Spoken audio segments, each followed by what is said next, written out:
John McMullen, 97.3 ESPN.com. I want to play this bite for John before we bring him on because Tom Condon on a Andrew Brandt podcast had some interesting comments, including this one. He'll forego those voluntary workouts, and hopefully Philadelphia will decide that. Clearly it seems in the locker room, all of the other players, the players always know what's going on. And so the players are in the locker room, and they know that Sam's a short-term guy, and he's just there until the rookie is ready to go. So that's not a particularly favorable situation for him. All right, John. Tom Condon there talking to Andrew Brandt on the Business of Sports podcast. He had a couple other interesting nuggets, but he is basically saying his client knows the deal. Once I go in that locker room, they know that I'm the short-term guy, and therefore I can't win them over. Well, they know he's the short-term guy. There's no question about that. I'll agree with that aspect of it, but he's hardly the first quarterback who's had to go in the locker room with the teammates realizing that he's not going to be the long-term guy, especially with a first-round pick. So the second part of it, I'm not as, going to defer to and agree with because it happens all the time in this league. It's going to happen in Denver with Paxton Lynch, whether it's Mark Sanchez or somebody else is the bridge. And again, it happened a couple of years ago in Minnesota when Matt Castle was the bridge to Teddy Bridgewater. It happened in Cleveland.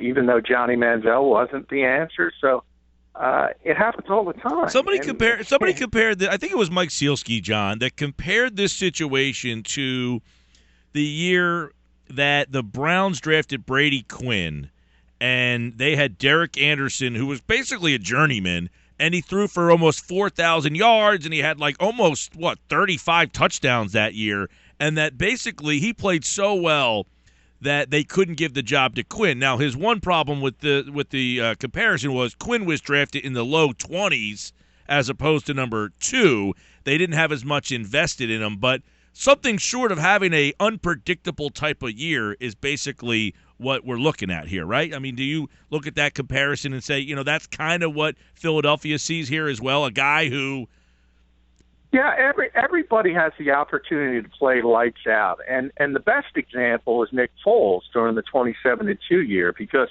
we all knew behind the scenes Chip Kelly didn't believe in Nick Foles, didn't like Nick Foles, didn't like his skill set as a player.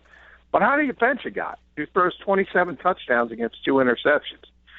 The answer is you can't. You absolutely cannot. If you play that well, you're going to be able to start the next season as the starting quarterback, and obviously Nick didn't play as well in the follow-up season, and then you had the injuries and things unfolded the way they did.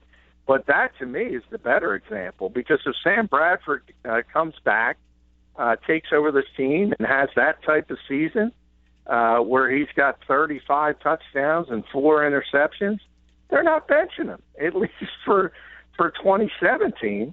So it's possible, but it's very unlikely because we've seen what we've seen from Sam Bradford, and that's the 63 NFL starts, 25 wins.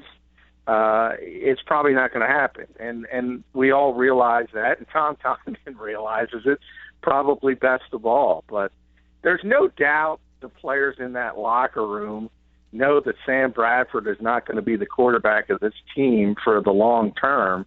And so what Condon said is factual.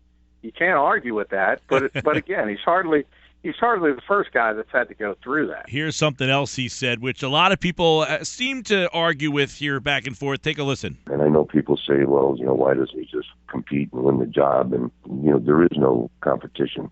If you've given up the draft choices and you're the second pick in the draft, he's playing. That's all there is to it.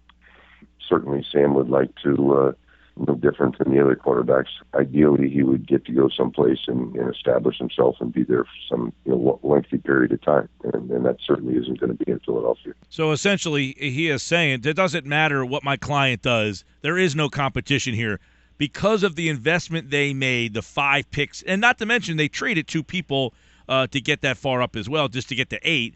All the things that they gave up, means that this guy, at some point, the sand's going to run out of the hourglass for my client, and we know it.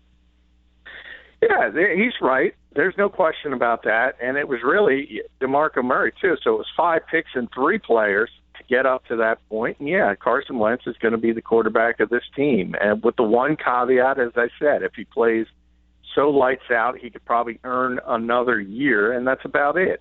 And then Sam would have to move on and go to another city.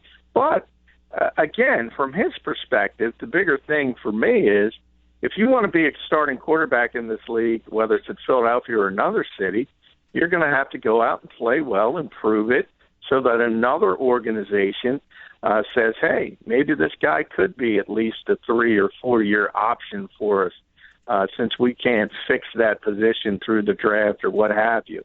So Sam doesn't have a lot of options. No, I agree with you, John. I agree that I think the doors have all been shut in his face. Here's something else Condon said that I thought was kind of, this is him basically explaining when they signed what they thought and now where they are. Certainly with the fervor that they pursued Sam in terms of trying to get something done prior to the time that free agency occurred, would give you reason to believe that they valued Sam. And certainly the dollar amount and the guarantee amount was that they were committed to Sam as their starting quarterback. And so and then somewhere in there, things changed based on their evaluation of what they thought was potentially available in long-term plans for the franchise. So was that him kind of assuming that the dollar amount indicated that the Eagles believed that he was a long-term starter, even though the contract was a short-term? Because he did say somewhere in that podcast that they were aware of the length of the contract based on injury history, and they were okay with that. No, remember, Tom's an advocate, and he's an agent, and he's going to spin things the way he has to do for his client. Was he Paul Heyman all of a sudden? He turned into an advocate? Yeah, that's what he is. Today, think about what he did with Peyton Manning today. He's out there claiming that, everybody wanted Peyton Manning to play in 2016. There were a number of teams. No, there weren't. He's just trying to make his guy look as best as possible. And by the way, Howie was on with Mike and Mike this morning and said flat out, we've been clear publicly and privately that we were going to draft a young quarterback. So he's claiming the exact opposite. He's claiming the Condon camp was well aware of what their plan was. And it's not to say that I'm going to automatically take Howie's side and say he's the one telling the truth and Tom is lying, but as I said from the beginning of this, Tom Condon is too smart to not realize what that contract meant from an NFL perspective. If anybody knows it, it's Tom Condon. Well, that was a short-term deal where the Eagles were looking for the long-term future, and it wasn't Sam Bradford. Yeah, and this is another interesting take from Condon about basically the compensation and why they feel they have no shot. Let's face it, they can do whatever they want to do, and but from our perspective, I mean, certainly the money is significant, but also if you're the quarterback and they've traded draft picks in order to get up to pick number 2 and take a quarterback, then there's not really a competition. I mean, you're holding the card until you're replaced. Yeah. So their contention continues to kind of be there is no path to victory for us. It's like a politician here. They know it. The doors are all shut. They got no path to victory. And now on the other side, where Howie Roseman this morning, we have those cuts that we will play in just a bit here. That they told them they were up front. I think the disconnect again comes in, John, with Condon's side and Bradford's side with Condon and the Roseman side was, did you say, we're going to draft a quarterback, but not intending to trade up to number 2?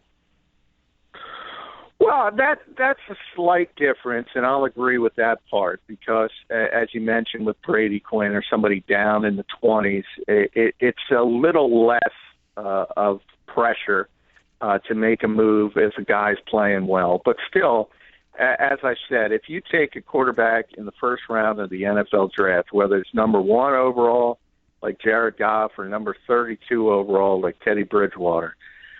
Your intent is for them to be the face of your franchise moving forward. So while there is a little bit of wiggle room for a guy drafted later, from the perspective of the organization, it doesn't change. Though that guy in the first round is your future. And if anything, the pressure really goes to Carson Wentz. The higher you're drafted in the process, the more pressure it is on the young guy, not necessarily the veteran quarterback, because he's expected. There is no wiggle room.